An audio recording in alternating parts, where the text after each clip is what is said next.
Sir, আমি কিছু কথা বলতে চাই। আমার হাজব্যান্ড ইন প্রিজনে 5 ইয়ার্স। আমি লন্ডনে আসছি স্পাউস ভিসা। এখন আমার ভিসা এক্সটেনশন করব আমি, কিন্তু আমার হাজব্যান্ডের সাথে নেই।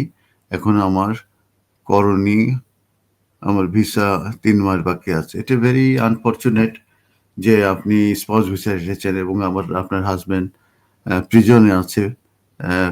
আমি 5 বছর ধরে প্রিজনে আছে এবং আপনার এক্সটেনশন অ্যাপ্লিকেশন সামনে আসছে। আপনি কিভাবে এখন এক্সটেনশন, ভেরি কমপ্লেক্স সিচুয়েশন।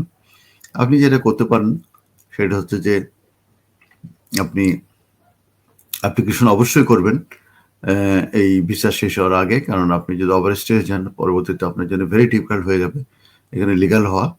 তো আপনি অ্যাপ্লিকেশন করে দেন এবং যে ফিনান্সিয়াল রিকোয়ারমেন্টসের ব্যাপারে আপনি বলবেন যে আপনি এটি মিট করতে পারছেন না, কেন মিট করতে পারছেন না সেটি জানাবেন।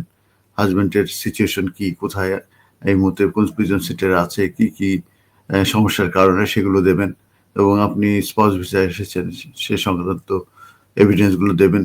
তার সঙ্গে যে দেখা করেন কিংবা তার সঙ্গে কমিউনিকেশন আছে, এই এভিডেন্সগুলো দেবেন। দিয়ে আপনি অ্যাপ্লিকেশন করে দেখেন, হয়তো বা আপনার আন্ডার হিউম্যান রাইটসে আপনাকে হয়তো 10 ইয়ার্স রুট টু সেটেলমেন্ট আপনাকে দিয়ে দিতে পারে। এটা আমার মনে হয় যে আপনার জন্য অপশন, যে আপনি যেহেতু ফিনান্সিয়াল রিকোয়ারমেন্ট স্যাটিসফাই করতে পারছেন না, তখন আপনার জন্য 10 ইয়ার্স রুট টু সেটেলমেন্টের জন্য হিউম্যান রাইটসের বেসিসে অ্যাপ্লিকেশন করতে হবে। সেটা আপনি এফএলআর-এম এর অ্যাপ্লিকেশনও করতে পারেন কিংবা এফএলআর-এফপি আলাদাভাবে করতে পারেন। এবং যেহেতু আপনার হাজব্যান্ড ইনকামে নাই, প্রিজন সেন্টার আছে, আপনি যদি ইনকামে না থাকেন আপনি ফি ওয়েভার করতে পারবেন। তবে সেক্ষেত্রে ফি ওভারের যে রিকোয়ারমেন্ট সেগুলো আপনাকে স্যাটিসফাই করলে, ফি ওভার দিয়ে সাকসেসফুল হলে আপনি এফএলআর-এফপি দিয়ে কিংবা এফএলআর-এম দিয়ে আপনি অ্যাপ্লিকেশন করতে পারেন।